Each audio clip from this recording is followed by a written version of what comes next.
అపాయాలు ఎన్నో ఉంటాయి. మనం వెళ్తున్న మార్గాలలో పొంచి ఉంటాయి. గుంటనక్క దేని మెట్లరా పొంచి ఉన్నట్లుగా దేని మెట్లరా ఆ ప్రమాదాలు పొంచి ఉంటాయి. వాటన్నిటిలో దించి దేవుడు నిన్ను కాపాడుతూ ఉన్నాడు. మహోన్నతుని చోట నివసించేవాడి సర్వశక్తుని నీడన విశ్రాంతి. మహోన్నతుని చోట దేవుని సన్నిధిలో నిత్యము దేవుని సన్నిధిలో ఉండాలి. అందుకని ఆశాబు అంటాడు, ఆకాశమందు నువ్వు ఉండగా లోకంలో ఉన్నది ఏది నాకు అక్కర్లేదు. ఆకాశం ముందు నువ్వు ఉన్నావు నా చాలు. ఈ లోకంలో ఉన్నది ఏది అక్కర్లేదు. ఏం బయటికి వెళ్తాం మనం? పరుగులు పెట్టి ఏం బయటికి వెళ్తాం? ఏం బయటికి వెళ్ళాం? ఆకాశం మంది ఆయన ఉన్నాడు. ఇక ఆయన ఉంటే నాకు చాలు. నువ్వు దేవుని నీళ్ళలో ఉండు, దేవుని సన్నిధిలో ఉండు, ఆయన ప్రభుని నిత్యం స్తుతించు. నీకేమి కావాలినా దేవుడు అడగక ముందే నీకు అనుగ్రహిస్తాడు. మహోన్నతుడు ఆయన నీడలో ఉండాలి మనం. అపవాది సాతాను యొక్క నీడలో ఉంటే మేలు జరగదు. ఒక రోజంటే ఒక ఎడారిలో దేని బిడ్డలారా ఒక పాము వెళుతూ ఉంది. భయంకరమైన ఎండ.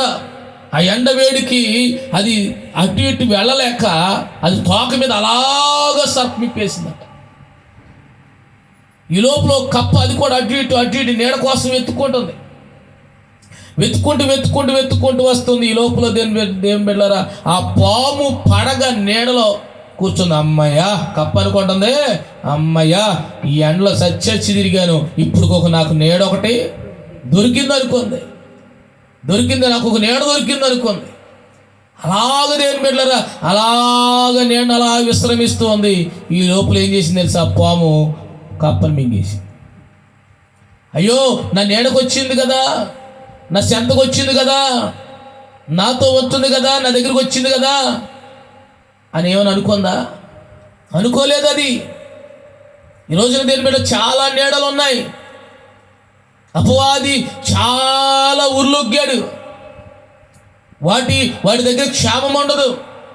అందుకని ప్రభు అక్కడ రాయబడిన మాట, ఏ అపాయమేమి నీ వద్దకు రాదు, నువ్వు కనులారా చూస్తుండగా భక్తిహీనులు ఏం పొందుతారట? ప్రతిఫలం. ఒరే మనం ప్రార్థనకి వెళ్ళే వాళ్ళ కన్నా వాళ్ళే సూపర్రా అన్నట్టు ఉంటుందన్నట్ట. కొంతకాలమే అదంతా, కొంతకాలమే. పెయింటింగ్ ఉంటుంది అంతమానం.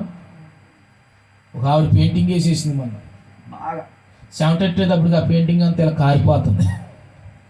ఇలాగా కచ్చి పెట్టి ఇలా తుడితే ఈ పక్క రంగు ఉంది, ఈ పక్కన ఒక రంగు ఉంది. అంతే భక్తిహీనులు కూడా అంతే. కొంచెం ఎదిగినట్టుగా ఉంటారు, బాగున్నట్లుగా ఉంటారు, కానీ ఎప్పటికీ దేని బిడ్డలారా స్థిరపడలేవారు. అందుకే అక్కడ అంటున్నాడు 9వ వచనం చూడండి, యెహోవా నీవే నాకు ఆశ్రయమని నీవు మహోన్నతుడైన దేవుని నీకు నివాస స్థలముగా చేసుకొని నీకు అపాయమేమి, దేవునికి స్తోత్రం కలుగును గాక.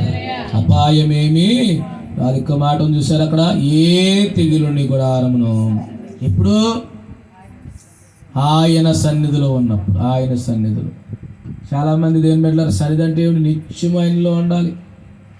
ఇంటికాడ ఉన్న ఆయనలో ఉండాలి, బయట ఉన్న ఆయనలో ఉండాలి, పొలాలు ఉన్న ఎక్కడున్నా ఆయనలోనే ఉండాలి.